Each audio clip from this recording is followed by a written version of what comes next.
Nggak penting untuk dijawab sih, nggak Lah, spesial nah, pertanyaannya. kalau kamu nggak bilang nggak penting, artinya kamu ragu-ragu untuk Bukan, menjawabnya. karena pertanyaannya salah. Tidak, pertanyaannya salah. Mana Enggak, mungkin gini-gini ya. Kesadaran, kalau menggunakan konsep Kosansa, yang namanya kesadaran, kesadaran apa istilahnya ya, kesadaran sejati atau kesadaran apa dengan mimpi itu dibedakan loh. Kok sekarang Anda kok menempatkan pada jangan kondisi yang dibedakan dulu. sama? Tolong jangan ambil interpretasi eh, ke tempat Nah, lain dulu. Loh, Anda mengatakan tadi ketika mimpi kita sedang berbicara ke diri sendiri loh. Itu kan relatif. Ada orang yang bermimpi ya. Dia hanya diam pun ada. Nggak, tunggu Dia dulu, hanya tunggu dulu. dia hanya Sebentar, berpikir. sebentar, bro, bro, bro, Berbicara sebentar. gini. Iya, iya, Sebentar, sebentar, sebentar, bro. sebentar. Saya Di situ selesaikan ada poin dulu. penting. Sebentar, di situ ada poin penting, bro. Berbicara itu Bro, kan sebentar, bro, bro, atribut. bro, bro, sabar, sabar ya. Di sini ada poin yang penting. Anggap aja kita ini bukan saling berdebat, ini saling belajar gitu ya. Saya juga belajar dari Anda. Gini loh ya. Ketika Anda berkata, ada orang yang bermimpi sedang diam. Tapi ketika seseorang bermimpi sedang diam, pasti ada cerita di dalamnya. Nah, cerita itulah yang saya maksudkan bahwa dia sedang bicara sendiri melalui cerita itu. Artinya, cerita Salah. itu Tunggu, dengan ada yang penting ini. Salah. Anda salah. Saya belum selesai tadi. Ya, diam itu bisa saja berpikir.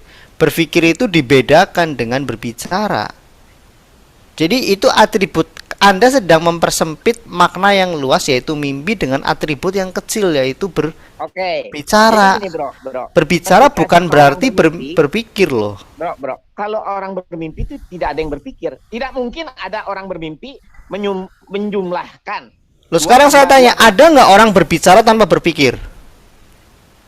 namanya orang gila bro. Kalau Lah ya bicara sudah, berarti Anda gila karena Anda mengatakan ketika orang berbicara itu tidak berpikir. Ada orang yang berpikir tidak berbicara, itu logis. Tapi kalau berpikir pasti Oke, berbicara. maksud saya gini loh bro, ketika seseorang bermimpi, pada hakikatnya itu merupakan proses mental yang terjadi pada diri sendiri. Itu kalimatnya mungkin saya perbaiki deh. Ya, oke. Kalau sampai situ Oke. saya, makanya kalau ngomong sama saya itu harus Oke, akurat. Dulu. Mental Oke, itu lupain yang lain. etimologinya apa aja itu?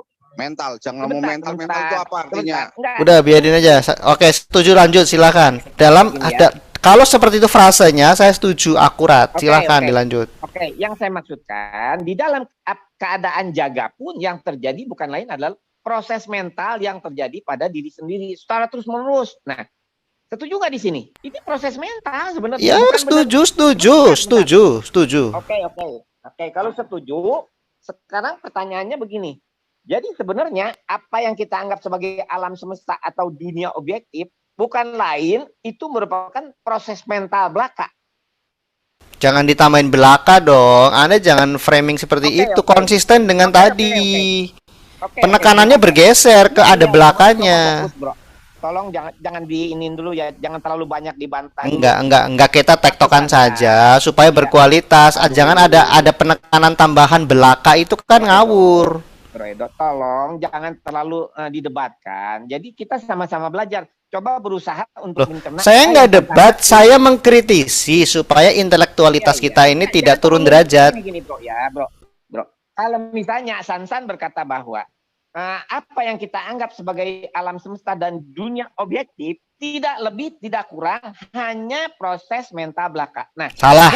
Sabar dulu, jangan dipotong dulu, belum selesai. Maksudnya adalah gini, bro. Kalaupun ada dunia objektif di sana yang bukan proses mental belaka, itu tidak pernah manusia jumpai. Karena yang bisa dijumpai oleh manusia. Sebentar, jangan dipotong dulu. Karena apa yang dapat dipahami oleh manusia itu pasti melalui proses mentalnya yang diterima melalui kelima inderanya.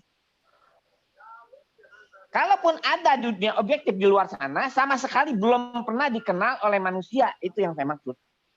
Sudah. Anda sedang dialog atau sedang khotbah? Kalau dialog kasih kesempatan orang nanggepin. Saya sedang membuat pernyataan.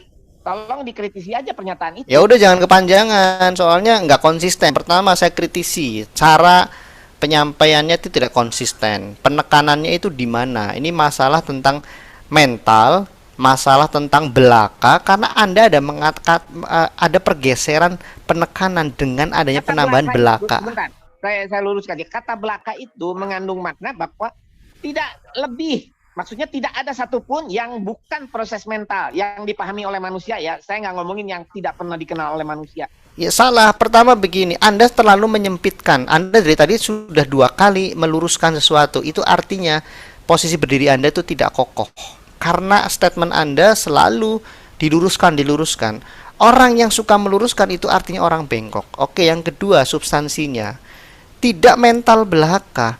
Karena mental itu bicara yang non jasmani. Sedangkan manusia itu ada jasmani dan non jasmania. Untuk masuk ke yang non jasmania sekarang seperti ini yang sedang kita bicarakan itu menggunakan yang jasmani. Jadi bukan masalah mental saja. Ketika Anda tadi mengatakan berbicara, berpikir itu atribut-atribut jasmani. Kecuali kalau Anda diam saja, Anda menangis itu baru atribut-atribut non jasmani.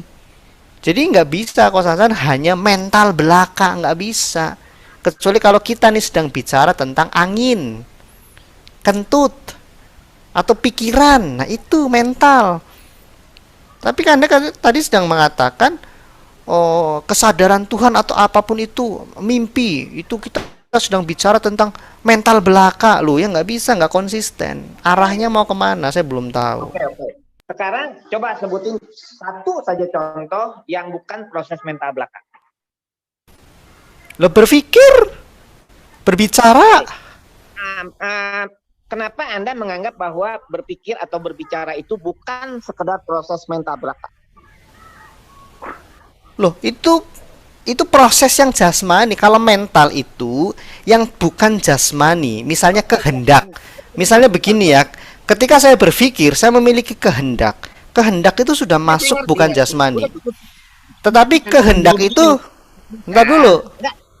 Enggak, saya enggak sebodoh itu, Pra Loh, Edo. Anda kan nanya, kalau nanya itu yang menjawab itu yang lebih banyak. Anda salah, Bro. Saya bukan bertanya untuk maksud mendapatkan informasi. Saya sedang menyadarkan Anda bahwa apa yang Anda anggap sebagai bukan Nggak bisa. Ini bertanya. Sekarang sikap Anda yang tegas. Bertanya atau tidak? Saya tanya. Saya bertanya bukan untuk mendapatkan jawaban, tapi untuk Ya sudah, Anda bertanya dan Anda jawab sendiri. Saya dengerin. Ayo. Oke. Begini maksudnya adalah ketika Sansan bertanya apa contoh satu yang bukan mental, sebenarnya saya ingin lebih tahu tidak ada satupun yang bukan pekerjaan mental. Karena apa yang kita anggap sebagai alam materi bukan lain adalah pekerjaan mental. Misalnya kita anggap kursi, meja, dan sebagainya. Manusia menilainya seolah-olah itu materi. Mereka mengukur bahwa sesuatu yang padat sebagai materi. Padahal ya materi itu dianggapnya sesuatu yang menempati ruang dan memiliki massa. Nah, itu merupakan pengukuran dari dunia ilusi, dari dunia mental. Jadi semua merupakan pekerjaan mental, walaupun kita menganggapnya sebagai materi, karena dia memiliki massa dan memiliki ruang, misalnya seperti itu. Paham nggak yang saya maksud? Tetap aja kursi, Tidak meja, dan begitu, sebagainya, Kosansan. walaupun dia materi, tetapi semuanya itu kita terima dengan mental. Nggak ada satupun juga berpikir, begitu, apapun juga Kosansan. semua pekerjaan mental. Jadi ketika Pak Edo misalnya bekerja atau berlari gitu ya, seolah-olah kan Ya, oke, Anda mau lari kemana? Saya ikutin coba. Apa sih poinnya sebenarnya? Ayo.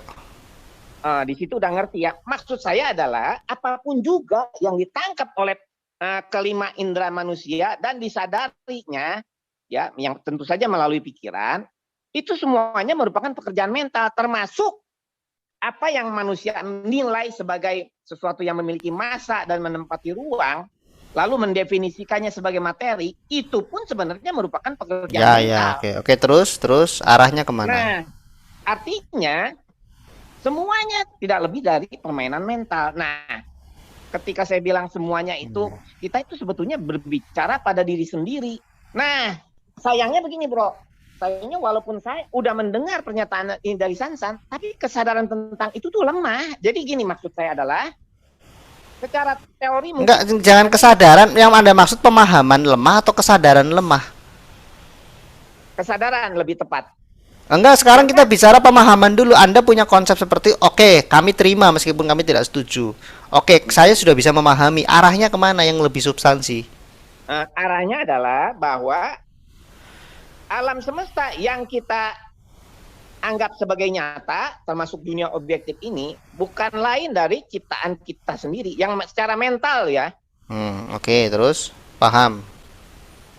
Iya, artinya kalaupun ada alam semesta di luar sana yang benar-benar nyata, real gitu ya, itu tidak pernah disadari oleh manusia.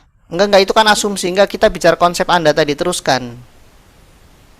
Sesimpel itu konsepnya, Iya, iya. atau ada yang lebih penting lagi? Enggak gini. Kalau Anda itu anggap itu asumsi, saya tidak. Bukan asumsi, enggak. Yang kedua tadi, enggak, yang pertama tadi. Anda jangan lari dulu. Anda kan Anda lari ke alam semesta, tidak lebih dari hasil dari mental gitu kan. Ya. Teruskan, yang lebih mendalam apa? Kalau enggak kok simpel banget gitu, teruskan.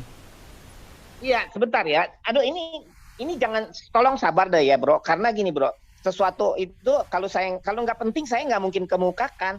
Repotnya begini, Bro. Repotnya, Bro, menganggap sudah tahu gitu loh. Padahal ini Loh, penting banget. enggak, saya nggak ngomong lebih. Sejauh ini kami mengetahui, kami sedang menunggu. Sebentar, sabar gantian. Kami sedang menunggu. Ini ya, ulangi ya Ko Sansan. Kami tidak berusaha untuk sok tahu. Tetapi dari penjelasan yang Anda sampaikan, sejauh ini kami berusaha mengikuti. Kami sedang menunggu hal yang lebih penting dan substansi, karena sejauh ini itu simpel menurut saya. Silakan teruskan. Yang lebih penting apa? Bro, percaya deh, Bro. Gini, Bro.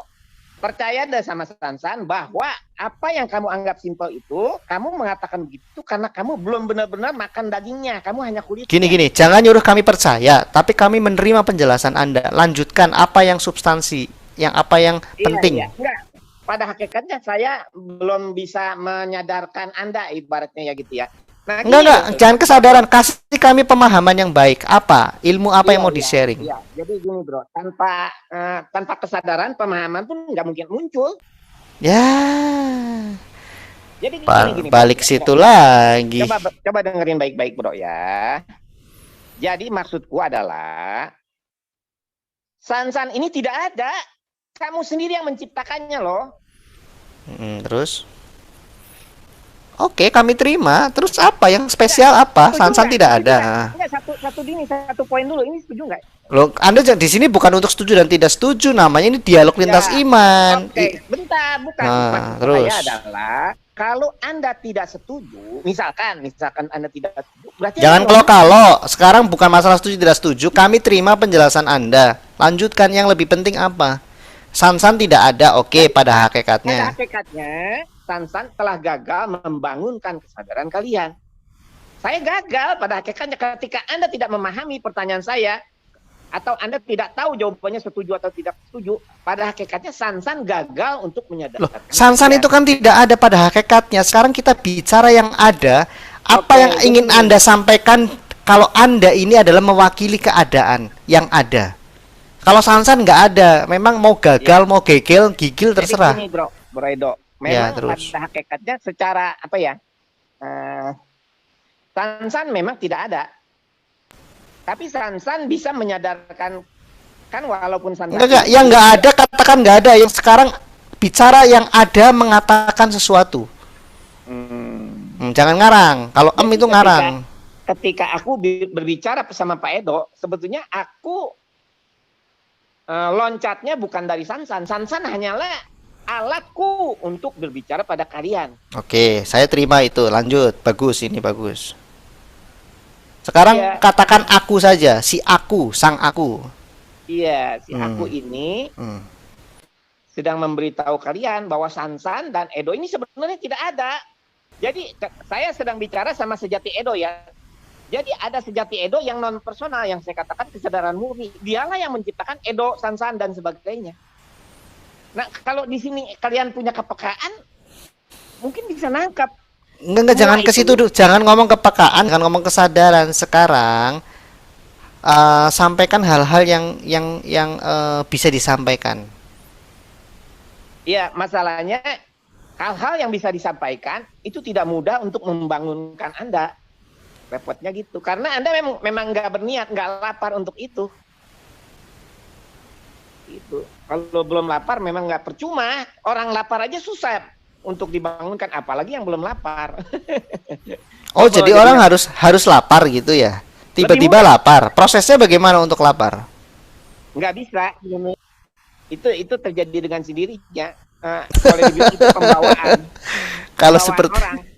Jadi pembawaan orang. Jadi ada orang lapar akan Tuhan, ada orang masa bodoh. Itu pembawaan Sementara orang, Bro nggak bisa Edo, dipaksa. ada Iya. Pami ini. Kita sapa dulu. Oh iya Pak Babi. Pak Pami, selamat malam Pak Bos. Lama-lama. Lanjut. Saya nyimak dulu. Iya, kalau Nama kira-kira apa, ada mau Pak didiskusikan Mami? Pak, boleh. Kasih sejati kan? Enggak. Kasih sejati itu orang hebat itu. Oh, Erwin. Anda ya kasih sejati. Ya, syaratnya Aneh ya. pertama harus lapar dulu. Iya. Kalau enggak bisa. Susah, makin susah lagi. Gini Kalau gini orang- gini gini. Nah. Kalau berkomunikasi, mengkomunikasikan itu jangan ada kata-kata yang pesimis. Susah, harus ini, harus itu. Jadi nggak seperti itu Kosan-san. Jadi bicarakan dengan satu apa ya? Dengan satu harus optimis ya, Bro ya. ya kalau seperti itu saya mengatakan Anda juga bukan orang yang lapar lah. Ini orang lapar menuntun orang lapar. Aduh, Bro, kesadaran murni itu tidak bisa dikatakan lapar apa tidak lapar. Dia bukan personal. Loh, katanya tadi harus lapar dulu tentang Tuhan. Terus? Maksudnya gini loh, Anda sebagai orang yang berpikir yang otomatis hanya mengandalkan pikiran untuk berusaha memahami tentang kesadaran murni itu harus punya rasa lapar. Ya sudah, anggaplah saya tidak punya rasa lapar. Anda punya rasa lapar tidak? Saya udah bilang kesadaran murni itu tidak memiliki punya rasa lapar atau tidak lapar, beda. Anda punya kesadaran murni tidak? Aduh, jadi lucu. Itu sama aja bertanya gini pada mata, apakah Anda punya mata? Anda mata? Anda mata? Ketika Pak Edo bertanya tentang apakah Anda punya kesadaran murni, itu sama saja seperti bertanya pada mata, apakah kamu punya mata? Oke, saya nggak perlu bertanya. Anda kesadaran murni? Ya. Kok ragu-ragu? Kenapa ragu, Bro? Iya, iya. Loh, saya nggak bertanya kenapa Anda jawab. Saya kan lagi ngomong Anda kesadaran murni. Iya, kesadaran murni itu tidak mempunyai kepribadian. Saya nggak ngomong ke Anda, kok Anda merespon? Anda kesadaran murni, dan kesadaran murni adalah Anda. Dan Anda adalah aku. Nggak perlu dijawab. Ketika Anda menjawab, salah. Ya, saya paham, Bro. Jadi gini, Bro, apapun juga yang aku katakan, pasti itu merupakan bahan-bahan dari dunia ilusi. Itu pasti bukan kesadaran murni. Semua yang keluar dari ucapan pasti bukan kesadaran murni. Beda loh. Ya, jangan disamakan loh. Ketika kesadaran murni itu terjadi dan ketika menjawab pertanyaan Anda tentu dua hal yang berbeda. Ya sudah, Matahari berarti dan sinar matahari berbeda gitu loh. ya sudah, berarti saya nggak bisa bertanya dan saya tidak bisa memberikan subjek, saya hanya bisa memberikan objek. Kesadaran murni titik, kesadaran murni titik, kesadaran murni. Jadi gini, Bro Edo. Jadi yang dimaksud dengan para Buddha ya tentang alam pantai seberang gitu ya. Ada kan istilah pantai seberang untuk mereka yang mendapatkan pencerahan. Kita pulpen gitu ya. Papi dulu, Nak. Itu seperti orang yang masuk ke dalam dirinya, bukan keluar, jadi ke dalam dirinya. Setelah masuk, lalu terbukalah penerangan batin bahwa alam semesta yang dia lihat atau dunia objektif yang selama ini dia lihat dan saksikan bukan lain adalah ciptaan dirinya sendiri. Maksudnya diri itu kesadaran murni loh ya. Ngerti nggak kalimat saya?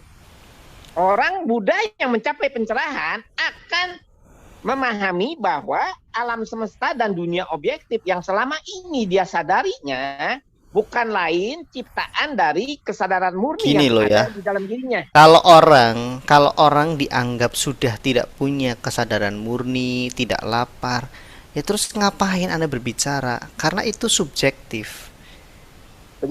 Bisa saja saya punya, bisa saja saya tidak punya. Kan tidak ada yang bisa mengatakan itu. Bisa saja saya punya kesadaran murni, bisa saja saya tidak.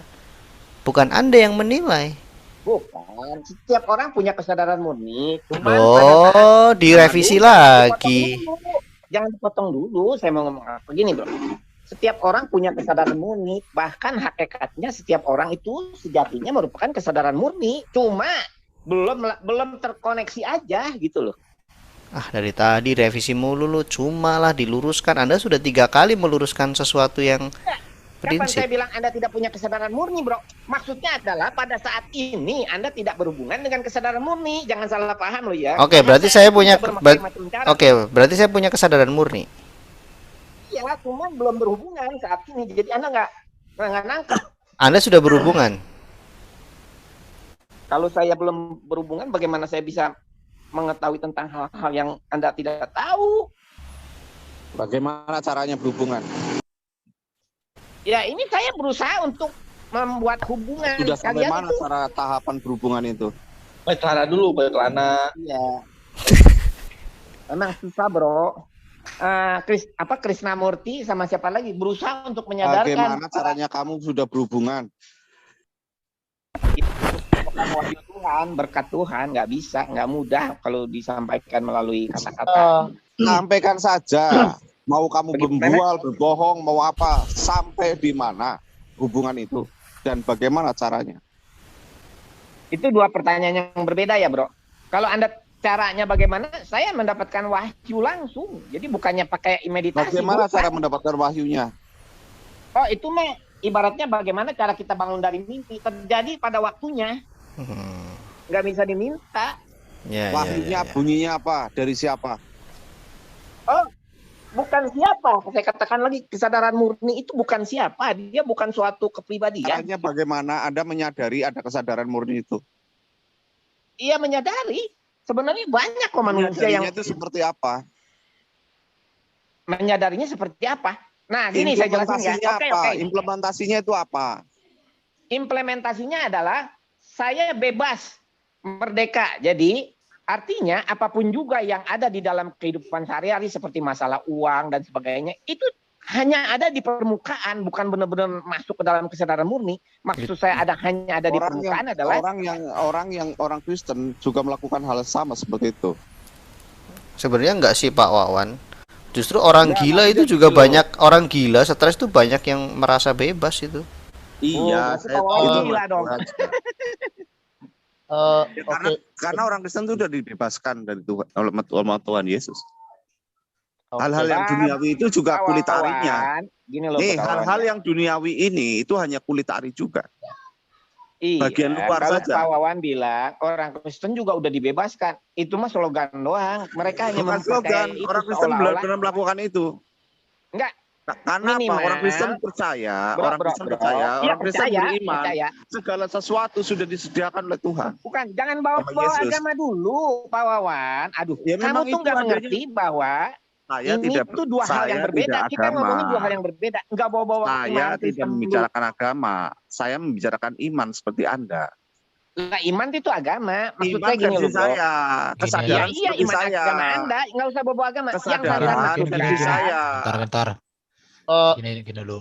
Kita mau tanya dulu sama Pak Fahmi. Kalau di Pak Fahmi itu apa ada nggak kemiripan dengan ajarannya Kosansan ini, Pak Fahmi?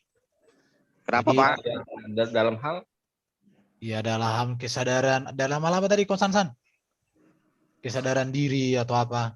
Jadi gini, saya kasih tahu ya, di dalam Islam itu ada yang disebut makrifat, dan makrifat ini tidak mungkin dapat dijangkau oleh muslim tingkatan syariat. Oh, Nggak Pak bisa. Sansan.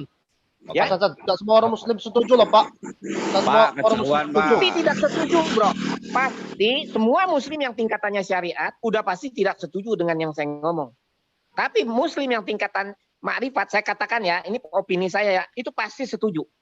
Saya yang orang Kristen aja nyambung, ngomongan lu sebenarnya gue nyambung. Tapi Percayalah, memang bro kalau Wawan, kamu tuh dibenturkan, nggak ngerti yang saya ngomong. Saya ngerti Kamu apa nggak yang lu ngerti. ngomong.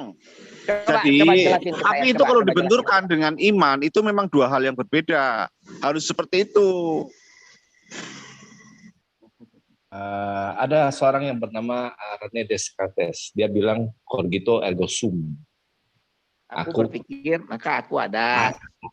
Gitu. Jadi yang pertama untuk kita tuh tahu kalau kita ada ya kita berpikir dulu kan, artinya tanpa berpikir ya kita tuh nggak self aware gitu.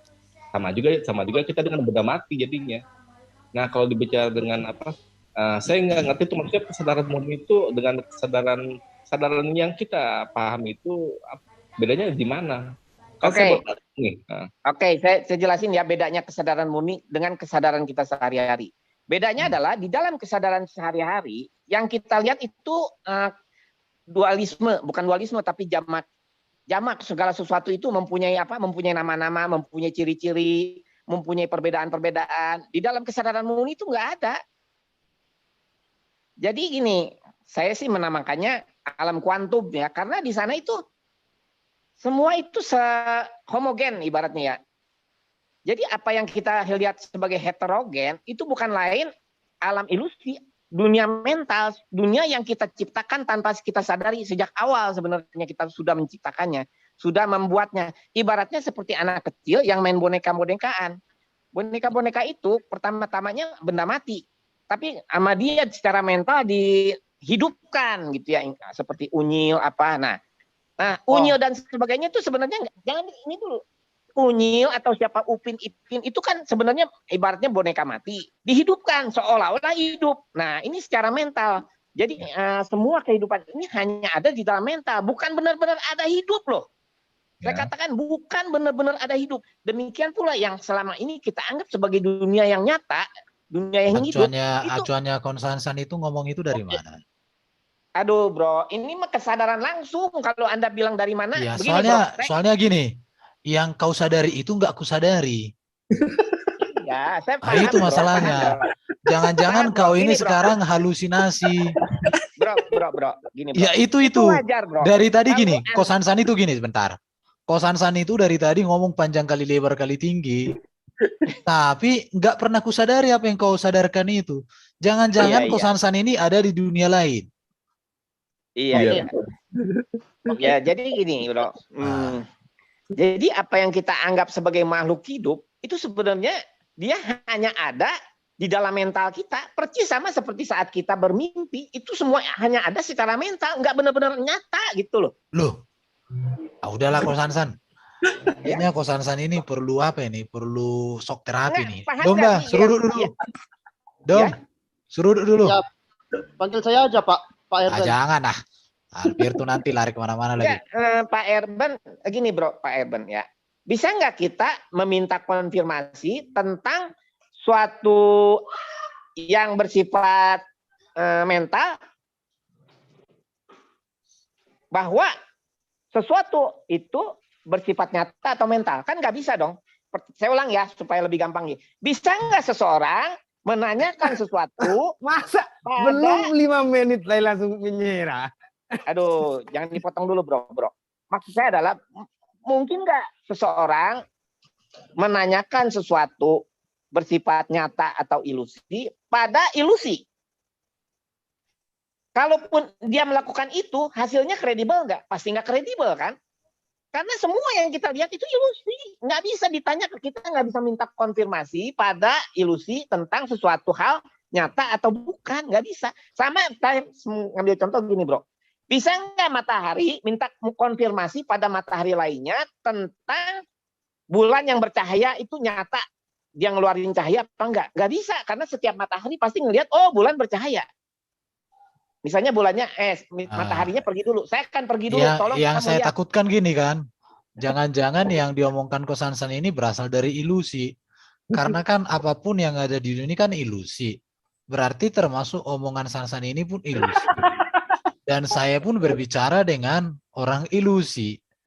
Jadi bro, karena saya tak berilusi, maka ilusi ini kuanggap aja ini apa?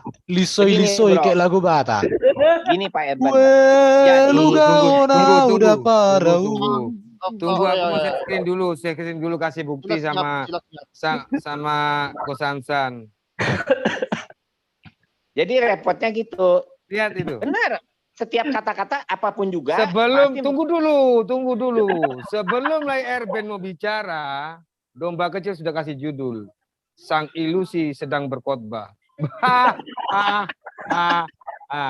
Oke, lanjut.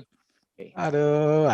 Ini gini bro, saya memberitahu ya, bahwa ketika saya mengatakan bahwa manusia dan apapun juga yang suara-suara manusia itu merupakan ilusi. Itu merupakan penilaian dari dunia nyata. Ya, maksudnya adalah penilaian yang diambil ketika kita masuk dalam dunia nyata. Itu Tapi nggak boleh dicampurkan. aku mau tanya dulu Aduh. sama Pak Pami ini, Pak Pami. Kalau di Islam itu Pak Pami ada nggak tentang ilusi itu dalam keyakinan? Maksudnya dunia ilusinya gitu. Ya, yang dibilang Kosansan tadi gimana itu kalau ditinjau dari segi iman Islam, ilusi itu gimana? Ada nggak? Nggak ada seperti itu. Kalau dibilang dunia ini, ya dunia itu ya dunia nyata gitu. Itu kan Realita ya. Ya diterima melalui panca indera dan kemudian masuk proses melalui kesadaran conscience gitu. Jadi cuma dua itu. Nggak ada tuh yang namanya ilusi ya. Kalau ilusi itu ya berarti sesuatu yang dibuat gitu kan. Nah, yang jadi pertanyaan itu kan yang Kosansan ini sebenarnya tuh dia sedang menempatkan diri dia ini dalam sesuatu yang dia buat-buat sendiri. Itu kan sebenarnya masalahnya. Enggak, tapi konsep Pak Sansan ini sebenarnya di secara universal itu punya tempat loh dan banyak loh, karena memang itu logis gitu bahwa apa ya namanya ya, dimensi yang lebih tinggi dari manusia, dan itu kita semua pun ateis pun percaya ya, Kosansan kita itu ada titik temu dengan kita. Nah, tetapi dimensi yang ada sekarang ini itu kan ilusi ya, sedangkan yang sejati itu yang melampaui itu semua, dan itu adalah kesejatian diri kita gitu kan. Sebenarnya sih konsep seperti ini valid. Justru menurut saya ini cukup susah untuk dalam tanda kutip ya, susah untuk bagi saya pribadi, maaf ya, saya lebih mudah menyadarkan seorang muslim gitu daripada menyadarkan seorang Kosansan. Artinya pemikirannya tuh valid gitu. Ya, kalau saya Tapi udah berapa orang muslim yang disadari? Ya nggak tahu itu kan, saya hanya menjelaskan iman Kristen. Oke. Jadi kalau bentar dulu. Kalau Muslim Islam dengan Kristen kan banyak dengan kemiripan, tetapi di dalam kemiripan itu ada banyak perbedaan. Tapi ya nggak usah dibenturkan, itu aja. Kira-kira gimana Pak Pami? Betul Pak Pami ya? Terus poinnya apa, Bro? Nggak, begini, saya kan nggak mau keluar dari yang Kosansan ini. Jadi apapun itu ya sekarang anggap gitu ya. Menurut saya sih, saya ngeliatnya Kosansan sekarang dia sedang membuat sendiri dunianya gitu, yang terlepas dari realita gitu. Jadi dia tuh sudah menempatkan dirinya pada suatu realita ya, realita yang dia buat sendiri, dan menganggap realita yang sebenarnya yang dia hidup sekarang ini itu sebagai ilusi. Iya, betul, setuju. Iya. Jadi gini, antara Kristen, Islam lah Eben, itu sebenarnya mampu menjelaskan kontekstual yang berkesinambungan sejak dulu. Sedangkan yang Kosansan ini kan belum menjelaskan kontekstualitas yang berkesinambungan dan bersejarah.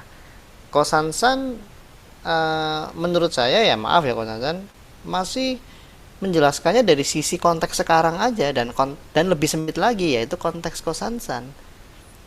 Sedangkan tentu buat kami itu, kalau saya sendiri berani mengatakan itu primitif, karena itu menyangkal tentang fakta-fakta kehidupan manusia yang bersejarah, kecuali manusia baru ada 200 tahun lalu, kan tidak.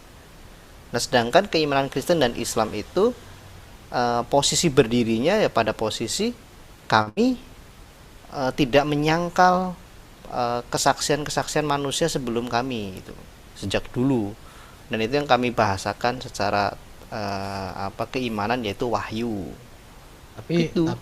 Tapi bro, kesaksian di dalam Alkitab dengan kesaksian di dalam Quran itu berbeda juga, walaupun ada klaim sebagai agama samawi. Jadi ya, agama samawi yang perlu diteliti kan begitu. Dan menurut saya itulah roomnya kita berdialog. Jadi mengetahui perbedaan itu untuk dipertimbangkan tanpa harus merendahkan atau tanpa harus membenturkan. Gimana kira-kira Pak Pami? Setuju Pak dosen? Ya kalau di Islam jelas. Jadi kalau sejarah. Tapi kayaknya ada noise-nya Pak Pami. Kok namanya sekarang jadi ganti nih Pak Pami? Iya, suka-suka saya lah. Saya mau ganti jadi Unyil juga. Iya, maksud aku kan namanya susah ku baca. Kalau kemarin kan PAMI, Kan ini udah sekarang keren namanya Pak. KNGPN. Ini kayak apa ini? Gerakan apa ini? Gerakan Negara Papua Nugini. Negara konsolidasi negara. Nggak tahu apa ini. Wah, ini susah ini. Oh, jangan sebut Pak. Kingpin ya. Nanti kena strike. Oke. Jangan disebut Pak, nanti kena strike. Apa Aduh, itu? saya belum lagi tanya sama Sansan. Udah nggak usah ditanya Sansan lagi dulu. Kita mau belajar Islam. Udah ada dosen di sini. Mau tanya Islam dulu kita.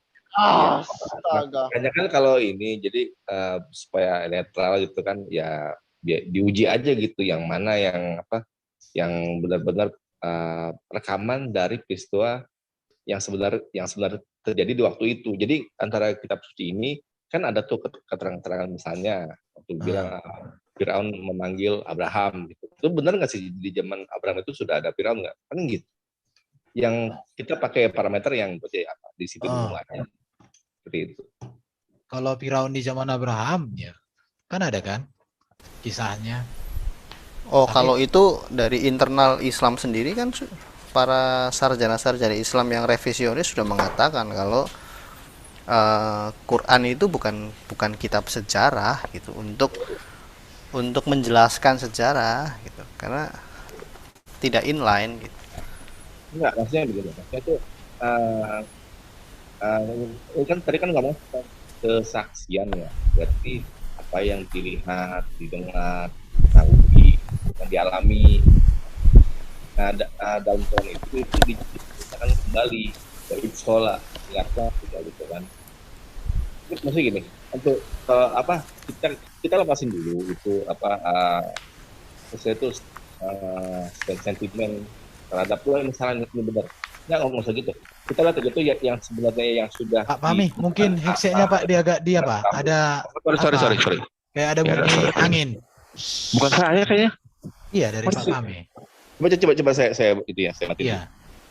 Coba mati. Mati kalau Bapak hidup matikan. Coba kalau sekarang ada nggak? Ini jelas. Mungkin bukan saya berarti saya nggak lagi pasangan kok. Oke. Udah mantap suaranya. Tadi kayak ada bunyi angin. Berarti Lai Erben kena ilusinya Sansan tadi. Oh. Oke. Silakan Pak Pami lanjut dulu tadi. Enak kali dengar ceritanya. Iya gitu. Jadi diuji aja gitu kan mana yang sudah diketahui oleh ilmu pengetahuan sekarang gitu. Yang betul yang mana gitu. Untuk menguji mana yang benar-benar menceritakan kisah masa lalu. Tapi saya gini lah. Saya maklum ya. Kalau misalnya itu yang siapapun dia yang penulis kitab Kejadian itu menganggap penguasa Mesir kuno itu Firaun sejak dinasti pertama gitu.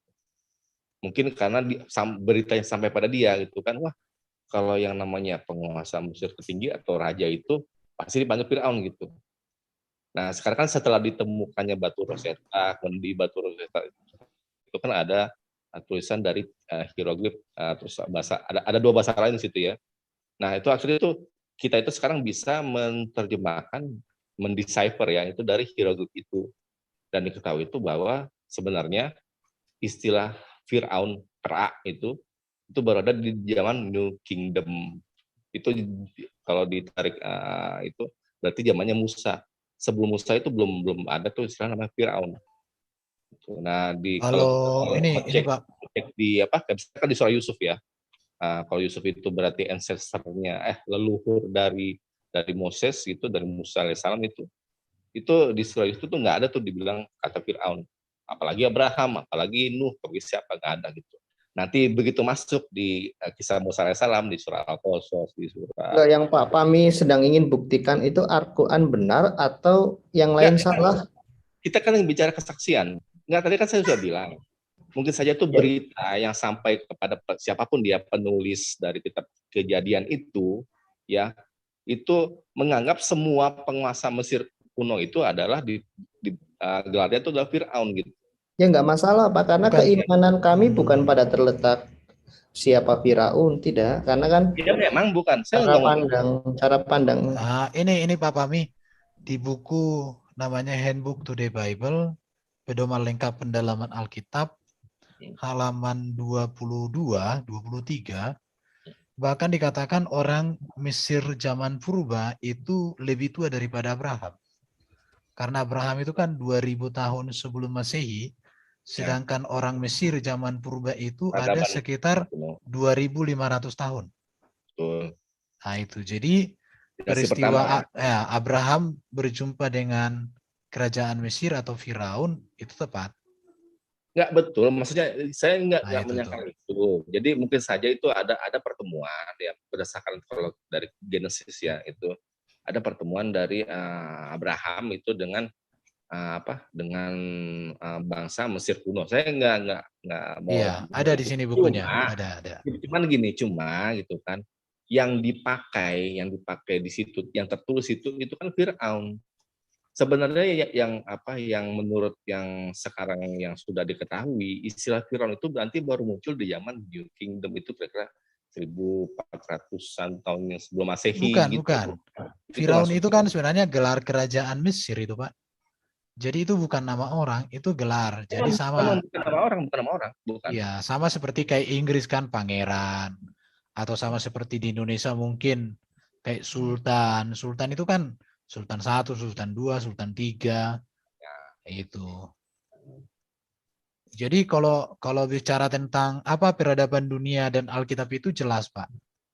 Jadi itu kerajaan lama ada namanya dibuat baru, ada namanya orang Mesir zaman purba, orang Sumeria, orang Indus. Iya. Baru kalau kayak dinasti Tiang ini ada di sini dibuat. Baru orang Jepang kerajaannya kapan mulai itu sekitar setelah Masehi nih, Jepang. Orang Binjantin semua ada di sini buku-bukunya. Tapi kalau berbicara ideologi dunia, ini yang ada di catatan Alkitab itu mulai dari Abraham ada. Baru nanti masuk kepada orang Het, orang Mesir, baru orang Babel, baru ke Musa, ke Daud. Daud ini monoteisme. Jadi ada namanya di sini disebut ini apa ini? Animisme, spiritisme, dan politeisme. Itu yang sejak semula. Baru kemudian muncul Abraham. Karena sebenarnya kalau sebelum Abraham kan dalam Yosua 24, Abraham ini pun tadinya penyembah berhala juga, cuma dipanggil dalam kitab Yosua dikatakan. Yosua 24 ayat berapa ya? Ya, aku cek dulu. Yosua 24. Ayat sekian. Itu. Jadi Alkitab ini kalau ditinjau dari sejarah sesuai. Bahkan banyak pakar-pakar sejarawan itu, para arkeolog itu dapat kepakarannya itu dari sini, dari Alkitab. Nggak gini, maksudnya kita fokus di yang Firaun dulu. Nih, ini saya share aja dulu deh. Aduh, nggak bisa share ya? Oh, apa? Silakan dicoba dulu, bro. Oke, udah.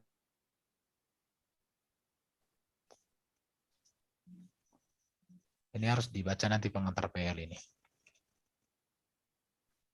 Saya pakai kata kunci itu when was Pharaoh first used. Gitu. Jadi Pharaoh from Egyptian great house, originally the royal palace in ancient Egypt. The word came to be used metonymously for the Egyptian king under the New Kingdom, starting in 18th dynasty, 1539 to 1292 BCE. Ini before Common Era ya, itu berarti sebelum Masehi ya. And by the 22nd dynasty, circa 945 73. Jadi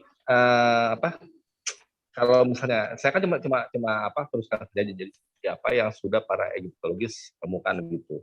Kalaupun ada temuan baru ya saya sih open aja gitu. Cuman untuk saat ini ya untuk kata Firaun itu baru ada tuh di zamannya itu New Kingdom. Sebelum itu belum dipakai, gitu maksudnya. Ya. Bentar ya. Kita cek data lagi.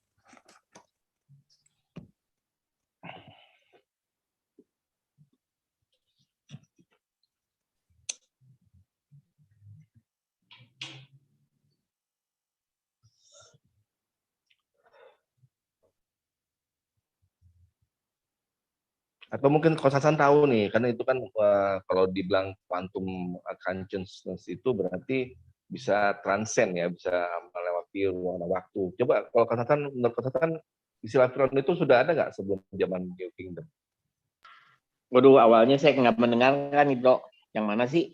Istilah Firaun itu baru ada itu di zaman New Kingdom, itu konsensus ya gitu kan. Nah, menurut Konstantin, istilah Firaun itu sebelum zaman New Kingdom itu sudah ada belum? Nggak tahu saya, itu kan sejarah, Bro.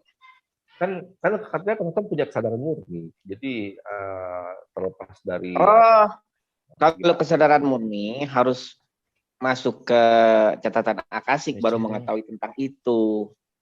Kalau nggak masuk catatan akasik itu, ada suatu wilayah atau dimensi di mana semuanya terekam gitu di dalam memorinya. Nah, coba menurut catatan apa? Akasik. Catatan akasik ya, akasik rekor. Itu hanya orang-orang yang bisa masuk ke wilayah itu, yang bisa mengetahui sejarah tentang sesuatu. Konstantin sudah pernah baik. Enggak pernah. Maksudnya saya. Maha guru saya. Yang di Quran itu menegaskan bahwa istilah Firaun atau Firaun itu baru eksis di zaman Musa begitu. Itu dalilnya di mana? Kalau Quran menjelaskan bahwa Firaun ada atau mulai di zaman Musa, itu di mana ya? Boleh tidak kalau punya aplikasi ketik aja itu Firaun, nanti itu pasti berhubungan tuh dengan Musa alaihissalam gitu. Enggak, saya nanya tentang dalil Quran, minimal surah mana biar kami cari yang menjelaskan bahwa Firaun itu ada atau lahir di zaman Musa. Ini apa? Kita lihat ini Ensiklopedia Alkitab masa kini volume 1 halaman 314. Sebentar, Erben, saya khawatir malah jadi blunder buat beliau gitu. Justru kita mencegah untuk jadi blunder. Kalau yang ingin dibuktikan bahwa Quran itu menjelaskan bahwa Firaun itu baru ada di zaman Musa, sedangkan yang ada di Alkitab kami salah, misalnya kurang benar, itu di mana gitu. Ya, jadi ini di surah Al-Qasas ya, itu langsung lihat tiganya. Kami membacakan kepadamu sebagian dari kisah Musa dan Firaun dengan sebenarnya untuk orang yang beriman. Seluruh dalam Quran itu kisah dari Firaun itu nanti bersamaan dengan Musa. Ya itu kan tafsir, Pak. Jangan ditakwil dulu, Pak. Maksudnya di mana? Ini punya ayat seperti itu. Saya bukan Oke, izinkan kami bertanya, dari ayat ini mohon dikonfirmasi Firaun ini nama orang atau gelar? Gelar. Oke, gelar. Berarti gelar ini baru muncul begitu ya? Gelar ini itu dalam seluruh Quran itu dipadankannya itu pada Musa gitu.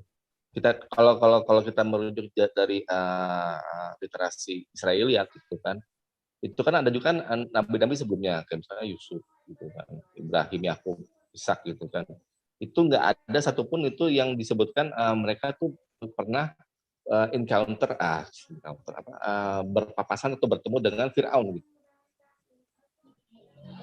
Lalu ya terus gimana, Pak? Ya, jadi begitu munculnya Musa alaihissalam ini, itu kan Firaun itu baru disebutkan gitu. Sebelumnya itu tidak pernah disebutkan. Nah, kalau kita cek di surah Yusuf ya, ya gini, oke. Belum pernah disebutkan atau sebelumnya tidak disebutkan bukan berarti kan tidak ada gelar ini kan? Bisa juga begitu. Yang pasti gitu kan. Kalau dibilang di dalam Quran itu tidak pernah disebutkan itu kata Firaun, berarti memang kemungkinan lainnya itu tidak disebutkan sebagai Firaun nih. Saya bukan aja sebagai apa? Enggak Pak, gini, maksudnya gini, Pak.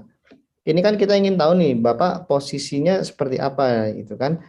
Tadi kan itu gelar, dan gelar itu mungkin sudah ada sejak zaman sebelum Musa ya, tetapi tidak disebutkan. Nah, dan Quran juga tidak menegaskan bahwa gelar Firaun ini baru ada di zaman Musa. Nah, lalu pertanyaan berikutnya, lalu apa korelasinya dengan data atau eksternal ya, eksternal tadi yang ingin Bapak sampaikan untuk menegaskan Quran, atau alignment-nya di mana gitu? Namanya itu inferensi ya. Jadi kita tuh nggak perlu sampai detail mencari tuh sampai pecahan terkecilnya. Jadi begitu di kisah-kisah sebelum di kejadian 12. Di kejadian 12 itu udah jelas kok. Sudah zamannya Abraham itu sudah ada Fir'aun. Enggak satu-satu dulu Pak. Ini kan kita pengen tahu versi beliau. Jadi kalau makanya di Abraham ya itu kan dibilang itu sudah ada sudah ada Firaun ya. Sekarang kita cek kira-kira itu Abraham.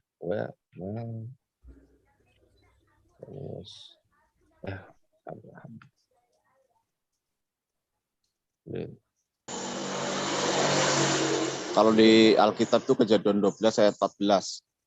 Ya,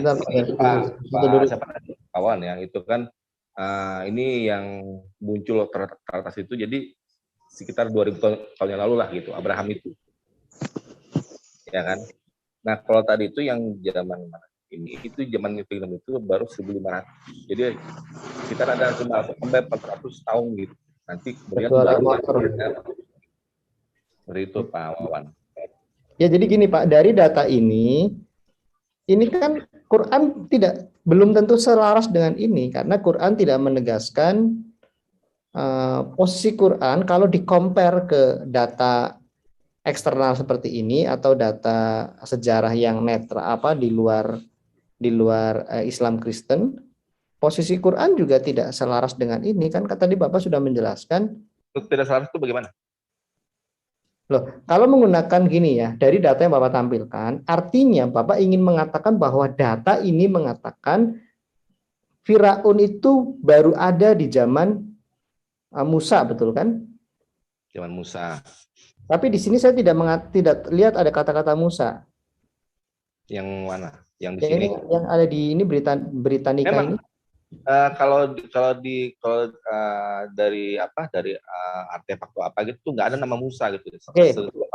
Tahu ya nggak ada nama Musa. Berarti itu kesimpulan Bapak kalau melalui data ini Bapak menyimpulkan Firaun itu baru ada di zaman Musa, kira-kira seperti itu kan? Iya, istilah Firaun itu baru muncul itu di zaman New Kingdom itu. Sebelum itu Quran Bapak tidak inline dengan ini. Tidak inline. Maksudnya bagaimana tidak inline? Tadi saya minta buktikan apakah Quran menjelaskan bahwa Firaun itu, istilah Firaun baru muncul di zaman Musa. Ayat Quran tidak menjelaskan itu. Tetapi kesimpulan Bapak yang tidak ada. Oke. Lalu apa yang ingin dibuktikan dengan ini? Justru ini blunder, kalau saya nilai Bapak blunder. Nggak apa-apa, kalau dibilang saya blunder nggak apa-apa. Saya kan cuma menyampaikan saja gitu. Jadi yang saya suguhkan data gitu kan. Kapan itu istilah Firaun itu pertama kali digunakan gitu. Jadi ya gini kan? Pak. Pertama kali digunakan gitu kan. Terus gitu kan. Dari seluruh Quran itu kan kisah Firaun itu baru muncul bersamaan dengan kisahnya Musa alaihissalam gitu. Nabi-nabi sebelumnya itu tidak pernah disebutkan itu berpapasan dengan Firaun. Loh gini paling itu misalkan Yusuf itu dia dibilang itu raja apa gitu. Tapi nggak pernah kan oleh Firaun gitu. Tidak ada kata Firaun yang nempel gitu saja ya. Yang nempel di dengan kejadian itu justru ada kata Firaun ketika Abraham datang ke Mesir. Pasti Pak, justru itu yang ingin ditanggal. Enggak, sebentar Pak. Entar pelan-pelan. Izinkan saya untuk menyambung dulu nih ya. Ini karena penting. Enggak, kita jangan bicara Alkitab dulu, karena justru Alkitab tuh dianggap dalam tanda kutip tidak inline. Enggak, maksudnya begini, Mas. Sebentar. Maksud saya adalah pertama, data ini dari Britannica tidak pada konteksnya untuk menyangkal Alkitab. Itu pertama. Terus yang kedua, Pak, ya, pembuktian sejarah lewat arkeologi untuk membuktikan apakah yang di dalam Alkitab itu benar, itu masih berlangsung saat ini, belum ada kesimpulan final. Contohnya, Pak, ya, untuk mengkonfirmasi benarkah ada Pontius Pilatus, itu pun baru bisa dibuktikan di abad 20 ketika ditemukan kepingan. Nah, kemudian untuk membuktikan misalnya istilah yang di mana ya, di Kisah Para Rasul, kisah tentang Prochorus Galius misalnya, itu baru bisa dibuktikan setelah ditemukan inskripsi Galius misalnya. Jadi belum ada kesimpulan final apakah statement Alkitab terkait yang tadi Pak Wawan sampaikan di zaman Abraham sudah ada Firaun itu benar. Ini belum ada penyangkalan akan hal itu, Pak. Jadi metodologinya harusnya seperti itu kalau kita bicara yang ilmiah. Dan belum ada penyangkalan terhadap itu, masih berproses. Jadi siapa tahu nanti dengan berjalannya waktu ada data-data arkeologi yang menegaskan bahwa gelar Firaun itu sudah ada sejak zaman Abraham. Jadi menurut saya konteks akademisnya di situ, Pak, kalau kita mau bicara akademis. Sudah. Oke, gini ya. Jadi kalau mau pakai itu ya udah nggak apa-apa. Sekarang kalau dibalik ya gitu kan, ada nggak itu kalau bukti kalau memang yang sosok bernama Abraham itu atau Ibrahim as-Salam itu ketemu raja, kemudian dia itu nama Abraham itu tertulis juga gitu, misalkan dia kayak di hurufnya Akadia itu ya atau gitu ya, ada nggak gitu? Kan nggak ada sejauh ini kan. Jadi yang ini ada data, Pak. Yang ada saja ini, itu. Iya. Ada, Pak. Masa nggak ada? Ini ensiklopedia Alkitab masa kini. Kalau Pak Wana ada silakan share. Apa-apa. Ini udah saya share ini, Pak. Ini Firaun adalah gelar umum dalam kitab suci untuk raja-raja Mesir. Kata Firaun ini berasal dari kata Mesir Fi'er, artinya rumah besar. Istilah ini mulanya hanyalah nama untuk istana kerajaan dan pelayan-pelayan Raja Mesir. Dan demikianlah pemakaiannya dalam kerajaan kuno dan kerajaan zaman pertengahan atau Mesir sejarah. Pada milenium ketiga dan pada pertengahan pertama milenium kedua, artinya 2000-an tahun lebih, 2000 sampai 3000 tahun. Tetapi pada pertengahan pemerintahan Wangsa 18 kira-kira 1450 sebelum Masehi, istilah itu dikenakan kepada diri raja sendiri sebagai padanan dari Sri Baginda. Contoh-contoh pemakaian pertama dalam pengertian ini kelihatannya berasal dari pemerintahan Tutmosis ketiga. Ini masih ada tanda tanya. Dan 4. Kemudian dalam pemerintahan Amenophis, Akhenatet, sejak Wangsa 19 dan seterusnya. Istilah biasa Firaun terus dipakai dalam dokumen-dokumen sama seperti dalam Kejadian dan Keluaran. Dari Wangsa 22 dan seterusnya. Istilah Firaun dapat juga digabungkan dengan nama raja. Jadi Firaun Siseong terdapat pada sebuah tiang batu dan kemudian terdapat dalam sejumlah kecil ayat-ayat PL yang menunjuk kepada Firaun Neko, Firaun Hofra. Lihat Sir'a, ini ada sumber bukunya. Gardiner Egyptian Grammar. Ini semua ada bukunya, Pak.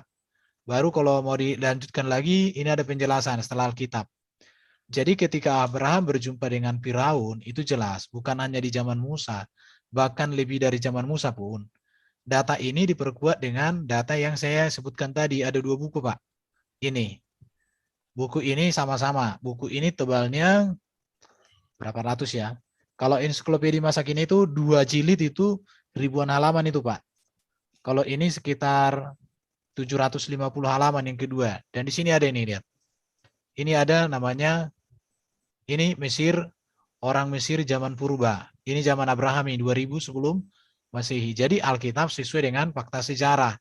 Dan ini buktinya, ini bukunya. Ya. Jadi kalau Bapak katakan di Musa, yaitu beda lagi ceritanya. Ya, jadi ini sejarahnya bisa dibaca, bukunya ada, ensiklopedi, silakan dibaca mungkin sekarang 200.000 satu ya. Oke, itu aja. Ya, Pak Wan tadi katanya tuh ada buktinya. Coba Ya sudah terwakili sama Pak Erben. Bukan maksudnya itu kalau ada nggak keterangan dari apa kayak saya kan tadi kan bawa contoh itu batu Rosetta gitu. Mungkin Pak Wan tuh ada bukti artefak lain yang menunjukkan ada tulisan gitu bahwa istilah Firaun itu sudah dipakai gitu kan sebelum zaman New Kingdom itu, Pak. Enggak, kalau saya kan literasinya Alkitab, Pak.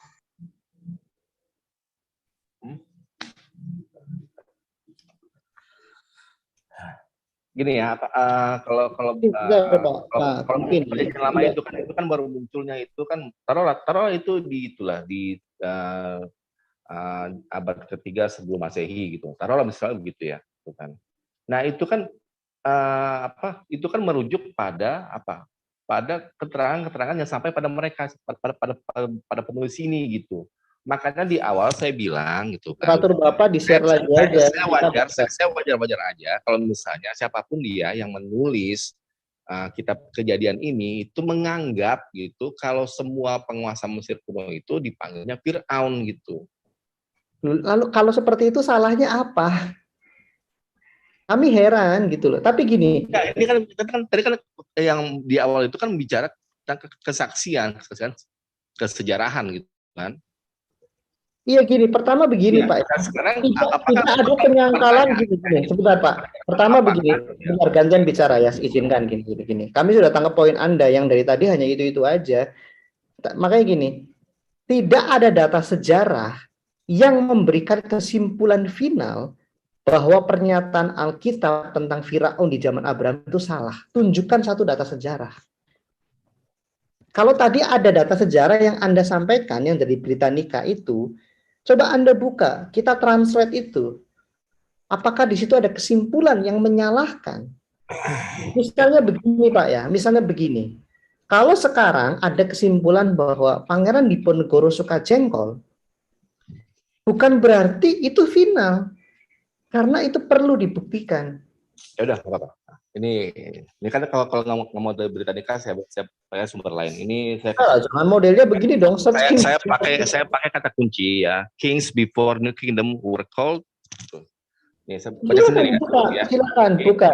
During the New Kingdom. Ya, buka halaman pertama. Buka. Are known as Pharaoh.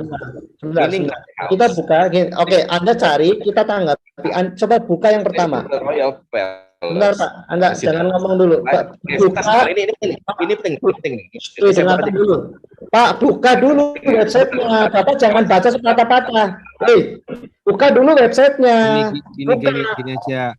Ya udah. Saya yang share screen nanti di Indonesiakan karena yang kasihan teman-teman yang Enggak, jangan modelnya googling terus hanya dibaca kutipannya, dibuka dong satu-satu.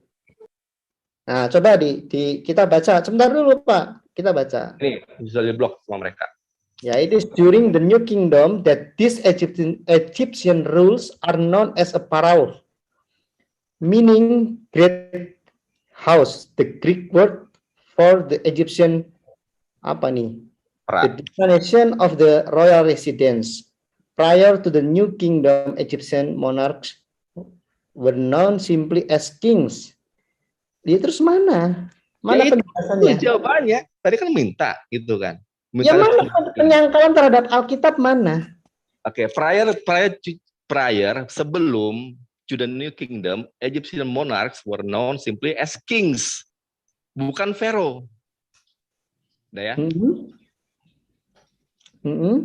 Ya sudah. Ya mana data arkeologinya mana? Astaga. Loh, Pak, Bapak jangan ditutup, dibuka. Mana data arkeologi yang mendukung pernyataan itu? Lalu siapa yang menulis itu? Linknya di-share aja Pak, di chat Pak, biar saya yang tampilkan. Enggak ditampilkan saja, masa begini akademisi sih? Kita bedah dong, dia itu kesimpulan, premis arkeologi, atau hipotesa sementara. Di kalimat bawahnya itu tadi ya ada yang harus dibaca sebenarnya. Oke ya. Oke, aku yang nampilin ya. Udah Iya. di-share kok sama Pak Fahmi.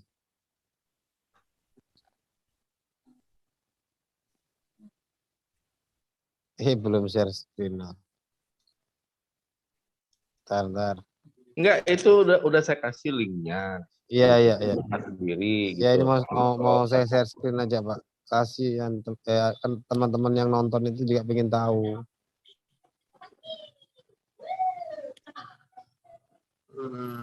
Yuk. Apa kita artikan bahasa Indonesia? Ya artikan aja ya, supaya sama-sama baca ya.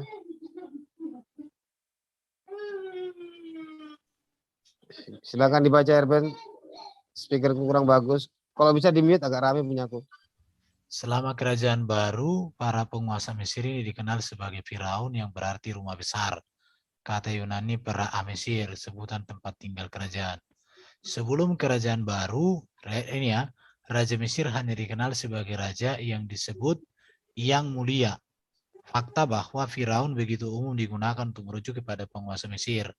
Manapun di era manapun membuktikan dampak kerajaan baru terhadap pemahaman modern tentang sejarah Mesir. Kerajaan baru adalah periode. Ini kerajaan baru kan, berarti ada kerajaan lama.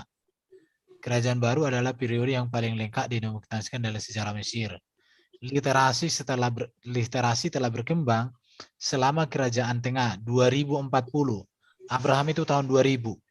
Dan periode menengah kedua sehingga pada saat kerajaan baru lebih banyak orang menulis dan mengirim surat. Selanjutnya, Mesir sekarang berhubungan dengan kekuatan asing lainnya melalui hubungan diplomatik dan perdagangan yang memerlukan kontrak tertulis perjanjian, surat antara raja dan tagihan penjualan. Operasi kesaran juga membutuhkan. Seterusnya, tapi udah dapat di atasnya aja tadi. Coba ke atas. Bagian sebelum kerajaan baru. Ini nih. Ini kerajaan baru. Ini udah dapat di sini kan. Kerajaan baru berarti ada kerajaan lama. Iya kan? Ini itu menengah ketiga periode itu. Iya. Jadi kerajaan baru ini, coba ini terus lihat ini. Ini era paling populer dalam sejarah Mesir. Iya, dinasti ke-18. Sama dengan yang saya baca tadi di ensiklopedia. Ensiklopedia ini kan buku ini udah aku bilang ada 2 seri ini, jilid 1 yang saya baca. Itu ada di ensiklopedia Alkitab masa kini halaman 314 dan 15. Itu bisa dibaca. Jadi kalau ada kerajaan baru ini ada kerajaan lama. Kerajaan lama itulah yang lebih tua dari Abraham. Ya, di kerajaan lama menurut dari website ini itu hanya disebut sebagai raja-raja, bukan iya. Gitu ya. Ini bukan, Bapak berarti kurang membaca. Lihat ya. Masuk. Firaun siapa? Firaun adalah gelar umum dalam kitab suci untuk raja-raja Mesir. Ini berasal dari kata Mesir PR, artinya rumah besar. Istilah ini mulanya hanyalah nama untuk istana kerajaan dan pelayan-pelayan Raja Mesir. Dan demikianlah pemakaiannya dalam kerajaan kuno dan kerajaan zaman pertengahan Mesir pada milenium ketiga dan pada pertengahan milenium kedua. Jadi tahun 3000 sudah ada Firaun itu, cuman itu untuk istananya. Tetapi kemudian ada pergeseran makna menjadi bukan lagi kepada nama istana, tetapi kepada nama Raja Firaun itu enggak ada. Sekarang saya tanya di kejadian 12 itu yang memanggil itu istana atau orang? Kalau zaman dahulu Bapak bilang istana, kita belum tahu detail kayak gimana. Kenapa? Karena kan peninggalan arkeologinya bisa kita pikirkan, dan dulu juga orang belum bangun istana seperti sekarang. Kita kan yang ada saja sekarang gitu. Ya, masalahnya ada Pak. Literaturnya kan saya sudah share tadi. Di sini pun yang Bapak tunjukkan ini, kalau Bapak jeli membaca, kalau ada namanya kerajaan baru berarti ada kerajaan lama. Kalau ada kerajaan muda, ada kerajaan tua. Ya itu kan dibaca tuh ya. Fakta bahwa kata Firaun begitu umum digunakan untuk merujuk penguasa Mesir itu kan sebenarnya manapun dari era manapun memberikan dampak kerajaan baru terhadap pemahaman modern tentang sejarah Mesir. Berarti istilah itu pun sudah ada dan tetap itu merujuk kepada penguasa gitu loh. Bukan merujuk kepada gudang minyak atau gudang padi. Istilah itu sudah ada, betul. Saya setuju, istilah itu sudah ada. Itu kan originally itu denote to the royal palace gitu kan, menunjuk pada istana gitu. Tapi begitu di New Kingdom itu sudah mutlak menjadi gelar penguasa tertinggi. Makanya tadi saya bilang kalau betul-betul itu ada bukti apa gitu, silakan di-share aja. Tapi yang sudah ada sekarang itu istilah yang dipakai sebagai gelar penguasa tertinggi. Oke, saya jawab ya. Anda tahu nggak yang menulis? Anda tahu nggak yang menulis kitab Tanakh itu siapa? Torah. 5 kitab Musa itu siapa yang menulis? Kalau yang saya ingat sih itu jari Tuhan. Enggak, yang menulis siapa? Yang menulis, kalau saya pernah baca dari literasi Yahudi itu Musa dan Yosua. Iya makanya. Jadi gini Pak, kalau saya jadi Musa, ketika saya menceritakan sesuatu sejarah tentang Adam, saya juga akan menceritakan dengan bahasa-bahasa sastra yang dimengerti oleh zaman itu. Tetapi esensinya tidak berubah. Misalnya Pak ya, sedikit lagi. Ya. Ini sebentar. Ini lihat ini ya. Sebelum kerajaan baru, ini Pak. Sebelum. Artinya ada kerajaan sebelumnya. Memang ada. Iya itu. Jadi kerajaan Mesir yang baru yang ada di zaman Abraham itu adalah kelanjutan kerajaan sebelumnya. Enggak, bukan sudah... yang dia permasalahkan tuh penggunaan istilah Firaun itu hanya ada kerajaan baru. Ini aja aku mau ngomong. Ini kan Firaun itu kan berasal dari kata pera'a, ada pergantian. Enggak, tunggu dulu lah. Pera itu artinya rumah besar. Jadi rumah besar itu kemudian menjadi gelar kepada kerajaan itu. Menurut saya ambil perumpamaan gini ya, saya dulu boleh. Simple ya gitu ya. Kalau misalkan di suatu nanti masa depan ya kan gelar sultan di Yogyakarta itu berubah menjadi keraton gitu. Sudah ada kata keraton yang kita semua pahami semua itu sebenarnya itu merujuk pada bangunan gitu kan. Kemudian misalnya nih tiba-tiba itu sultan itu sudah nggak ada lagi tapi diganti menjadi keraton gitu. Itu maksudnya gitu loh yang di nggak masalah. Jadi gini Pak, saya tadi siang misalnya saya sedang bentar, saya minta waktu, saya tanggapin sebentar. Sekarang ini itu belum sabar. Anda saya mute dulu ya. Anda soalnya ngomong terus, saya mute dulu bentar. Jadi gini, izin saya menanggapi Pak ya. Jadi jangan menang-menangan suara di sini ya. Ini, ketika saya menceritakan ke anak saya sekarang ya, ke anak saya ini terlepas dari ada tidak istilah itu ya. Tapi kontekstual Alkitab ya yang menulis itu Musa. Musa menceritakan ke orang-orang zaman itu.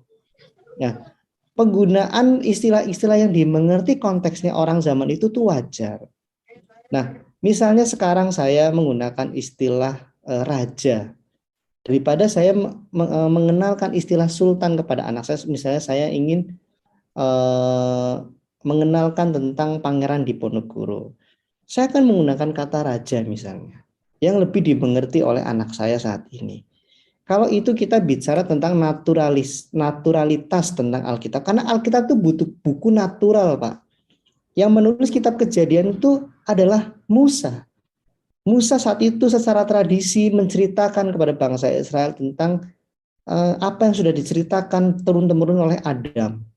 Bukan kata-katanya Adam dituliskan disalin oleh Musa, tidak.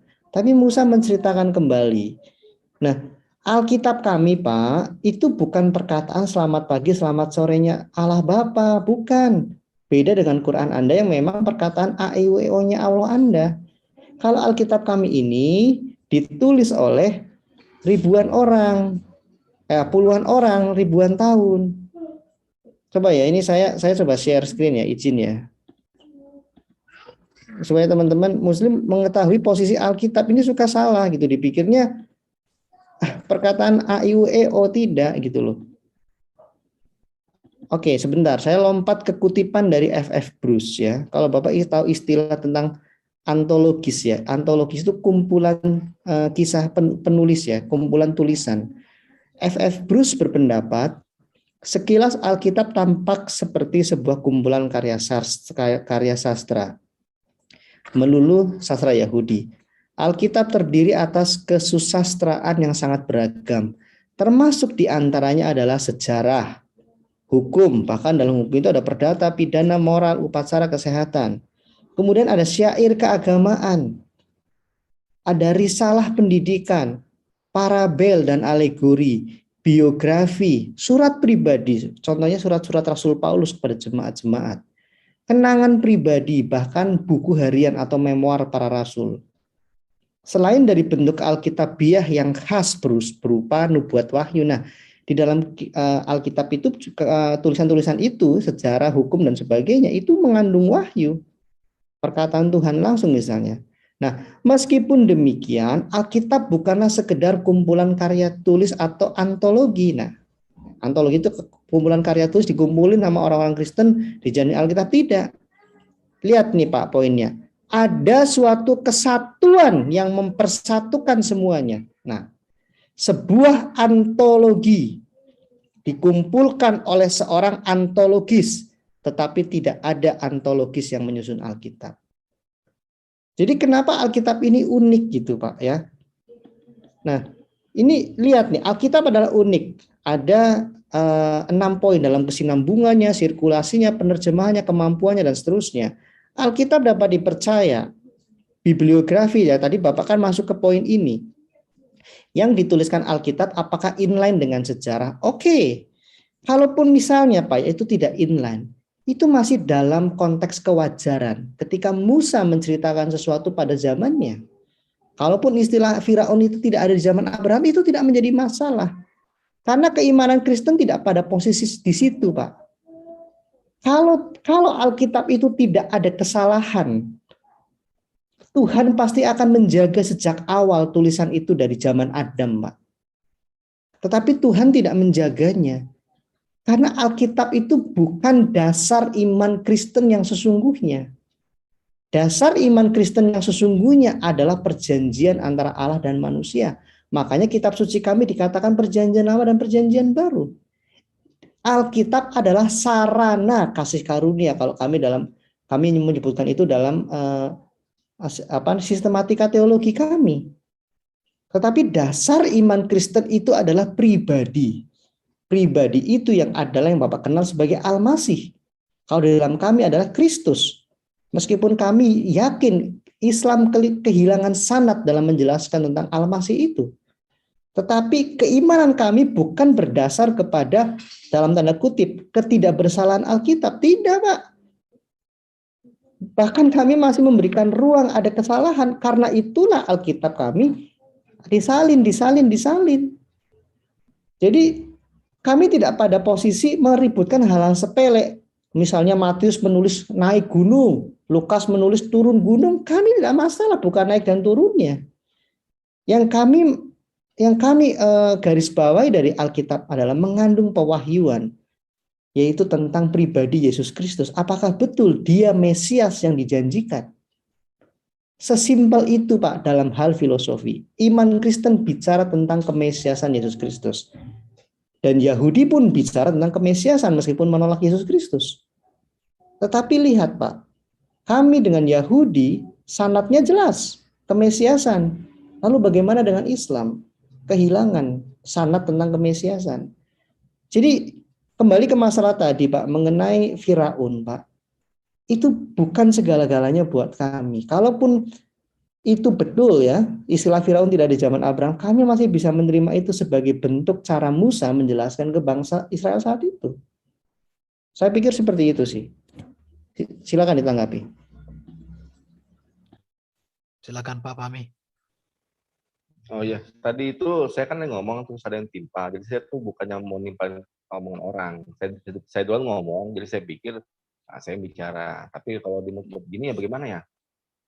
Enggak Pak, saya tadi gini, karena berapa kali kita bicara, Bapak itu ngomong terus gitu loh. Kami berapa kali Anda bicara, kami ngalah.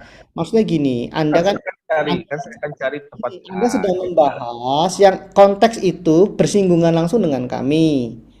Jadi tugas kami menjawab itu. Anda jawab aja nggak Pak?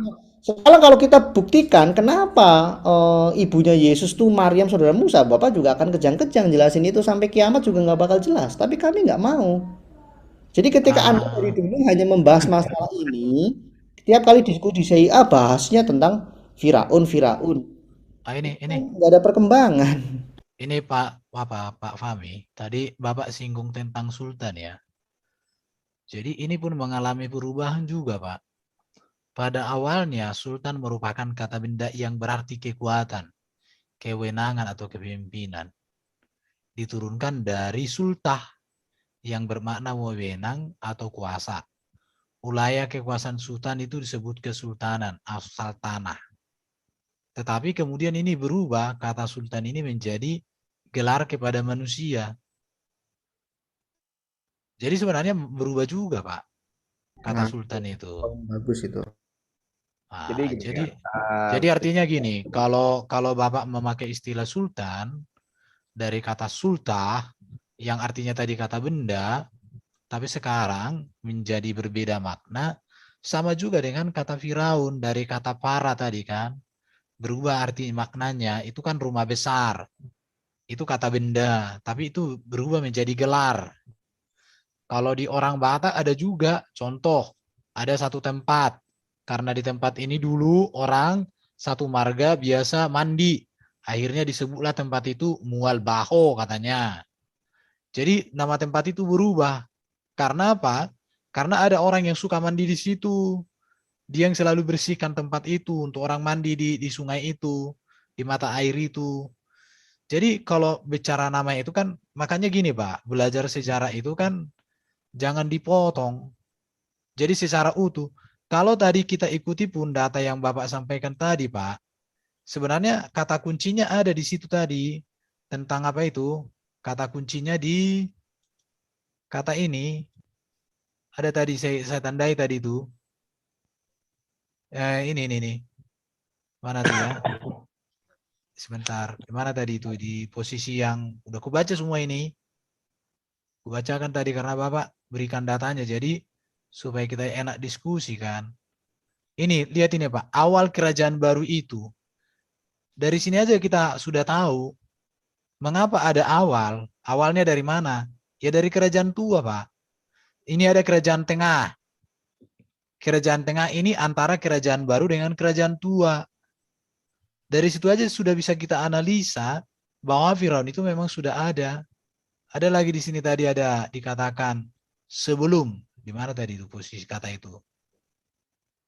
Nah ini. Sebelum kerajaan baru, Raja Mesir hanya dikenal sebagai raja dan disebut sebagai yang mulia. Ini dia. Sebelum kerajaan baru. Tetapi setelah kerajaan baru berubah menjadi ada Raja Firaun 1, Firaun 2, raja ini gitu ya. Macam. Jadi kalau dibaca utuh Pak, sebenarnya udah jelas kok yang kusampaikan tadi di awal. Cuma Bapak ini hanya baca di sini. Iya, Bapak hanya baca di atas. Tapi kalau saya biasa membaca semuanya. Ya. Nah, itu Pak. Permisi Bang, saya boleh bantu sharing sedikit aja? Sebentar, ditanggapi Pak Pami dulu aku rasa. Nanti baru supaya jangan hanya kita juga yang ngomong. Saya begini ya, jadi tadi kan mau bahas tentang kesaksian yang ada dalam kitab suci gitu. Berarti apa yang dilihat, dialami, didengar, dialami gitu kan. Ada pernyataan dalam kitab suci yang satu bilang ini ada seorang tokoh bernama Abraham itu dipanggil oleh Firaun gitu kan. Nah berarti pengertian orang yang nggak tahu apa-apa gitu kan, di zamannya Abraham itu penguasa Mesir kuno itu sudah dipanggil Firaun.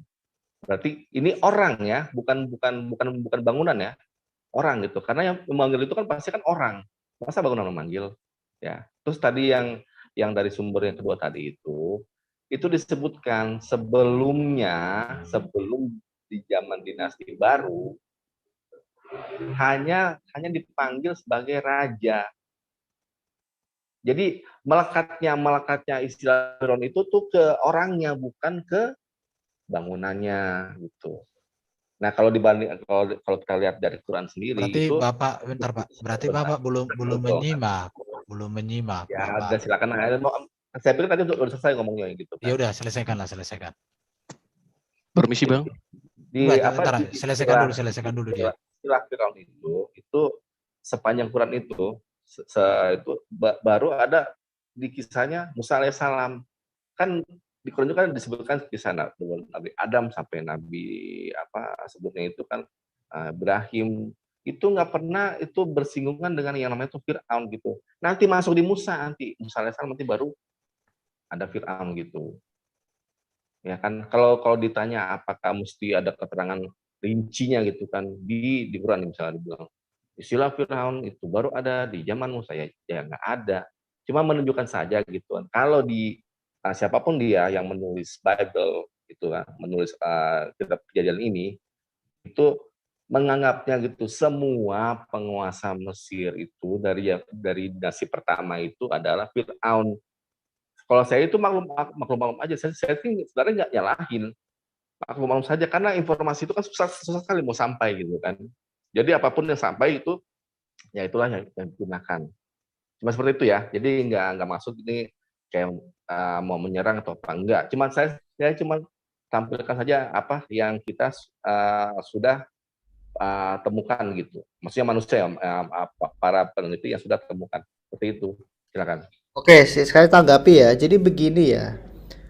Pertama tadi Anda mengatakan Quran itu tidak menegaskan jika Firaun itu di zaman Musa. Bahkan Anda dari mulut Anda tadi di sini ada rekamannya mengatakan ada kemungkinan sebelum Musa pun sudah ada istilah Firaun. Itu pertama dari Quran Anda yang Anda pun tidak paham Quran Anda, dan menurut saya maaf ya karena Anda menggunakan jurus kemungkinan. Oke. Kalau bisa nggak usah ke sana lah. Kita di argumennya saja gitu ya. Loh, ya. Argumen saya sedang menggarisbawahi Anda tadi. Ya, tadi tuh Edo tuh bilangnya apa tuh ayo itu kan saya tuh nggak apa saja. Jadi kalau kita bicara tentang tambahan itu nggak perlu sampai ada bahasa-bahasa gitu. Saya juga bisa kalau mau di situ. Cuma saya seperti ini ya. Yang penting saya substansinya, saya tidak menyerang pribadi. Menurut saya Anda tidak paham Quran Anda karena Anda masih menggunakan kemungkinan. Kalau pakai jurus kemungkinan saya juga bisa. Tetapi posisinya seperti apa, logika akademisnya. Nah, itu pertama. Yang kedua, ya. Jika Quran Anda tidak menegaskan bahwa istilah Firaun itu baru di zaman Musa, kemudian Anda ingin menguji tentang istilah Firaun di zaman Abraham yang ada di Alkitab kami. Itu kedua. Yang ketiga, Anda menggunakan literasi dari literatur dari eksternal bukan Quran untuk membantah kami. Keempat ya, ini premisnya. Quran Anda diklaim adalah wahyu penyempurna. Oke, ada 4 ya. Kesimpulan dari saya sebagai silogisme awal untuk Anda. Jika Quran itu wahyu penyempurna dan ingin menguji tentang istilah Firaun di zaman Abraham yang ada di kitab suci kami, mengapa kesempurnaan itu bergantung kepada bukti di luar Al-Quran? Kesempurnaan apa yang akan Anda tawarkan kepada kami? Ya, oke, itu silogisme dari saya. Ada 4 premis dan 1 kesimpulan. Ya. Berikutnya ya, yang ingin saya sampaikan kemarin, Anda seharusnya wajib menjawab ini. Ya.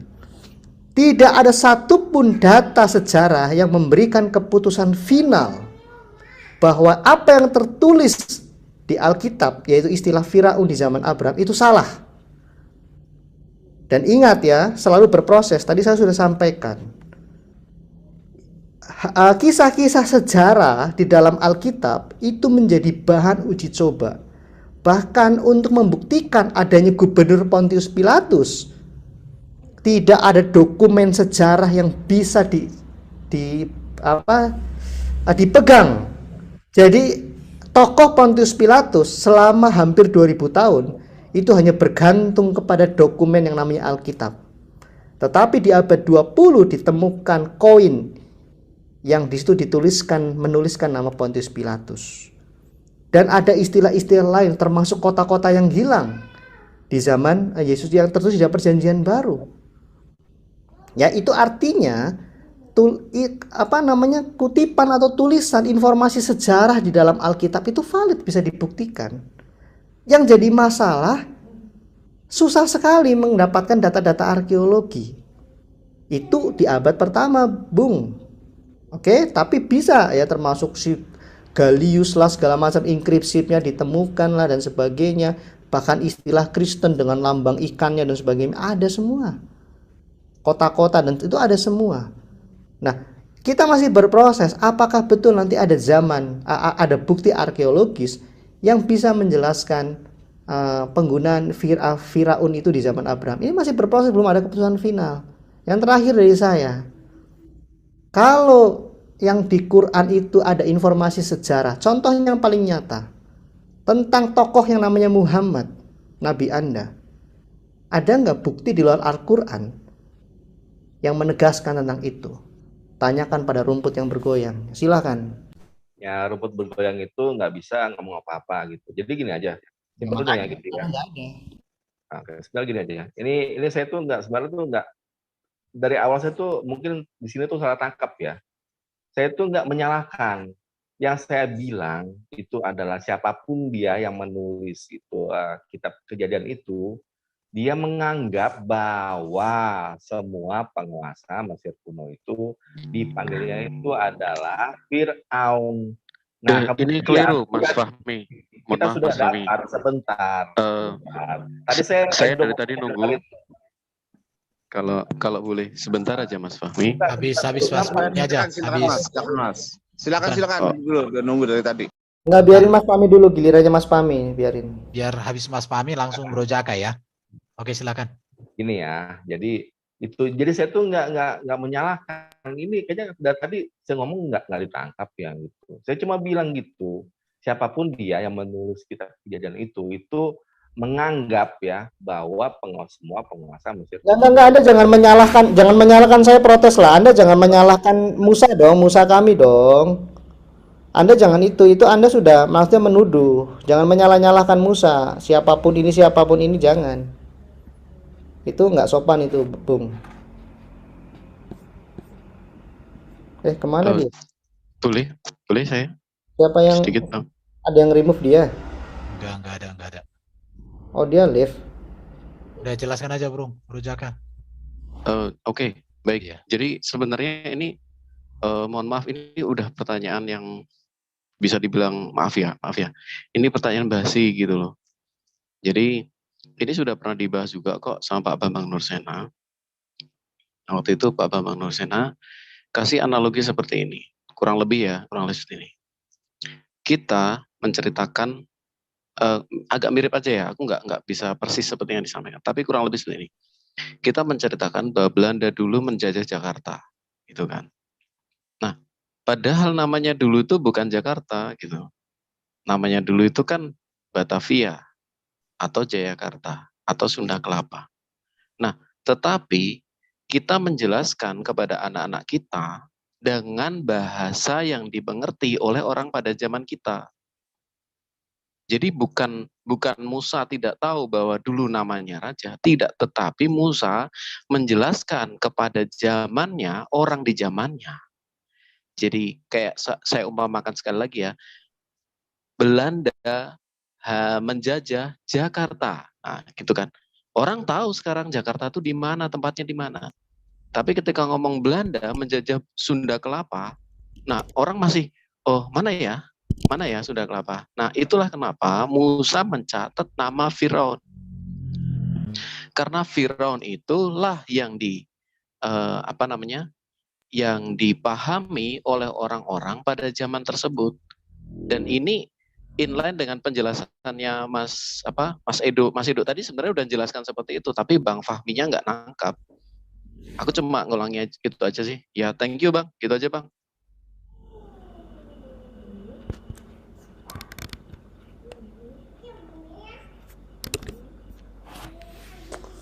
Iya, makanya tadi kan framingnya, soalnya framing ya, dia sudah siapapun Iya. yang Nge-framingnya kan gini bang, nge-framingnya Musa itu nggak tahu gitu loh.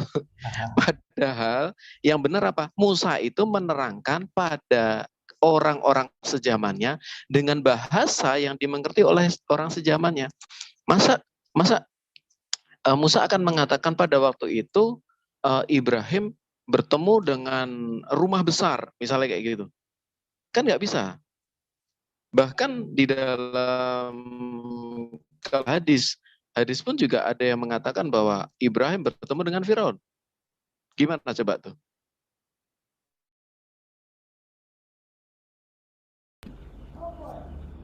Nggak ada yang remove dia kan? Enggak sih, tiba-tiba putus aja dia tadi. Iya, nggak ada. Berarti kan yang orang tangkap asasi raja itu, nah gitu, mengatakan bahwa Musa nggak tahu sejarah, gitu kan? Bahwa Musa nggak tahu sejarah. Loh, hadis mereka sendiri mengatakan Ibrahim bertemu dengan ini loh, dengan Firaun loh. Di hadis mereka tidak dikatakan ini. Ibrahim bertemu dengan raja pada zaman kerajaan lama. Gak ada. Kalau kita mau apple to apple kayak gitu. Ya udah gitu aja sih bang. Aku live dulu lagi deh. God bless. Maaf aku lagi nggak bisa nih. God bless. Iya, kalau tadi Bung Jaka menyimpulkan seperti itu, kalau saya masih berusaha untuk netral. Ya, ada kemungkinan Musa menjelaskan di konteks zamannya Musa, ya bukan berarti. Tetapi itu pun belum tentu, bisa saja yang Musa tuliskan benar bahwa di zaman Abraham sudah ada istilah Firaun. Karena tidak ada data sejarah ilmiah yang memberikan kesimpulan final, masih berproses. Masa gitu aja. Kalau di Quran itu memang di zaman Yusuf ya, itu ini apa, pakai kata Malik ya, raja ya, nggak ada di situ.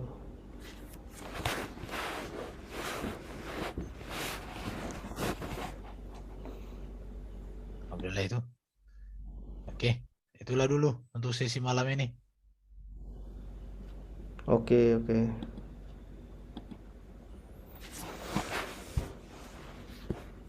Nggak ada muslim lagi di sini, teman-teman muslim. Oh, Asad siapa ini? Asad datang. Oh, si Daniel.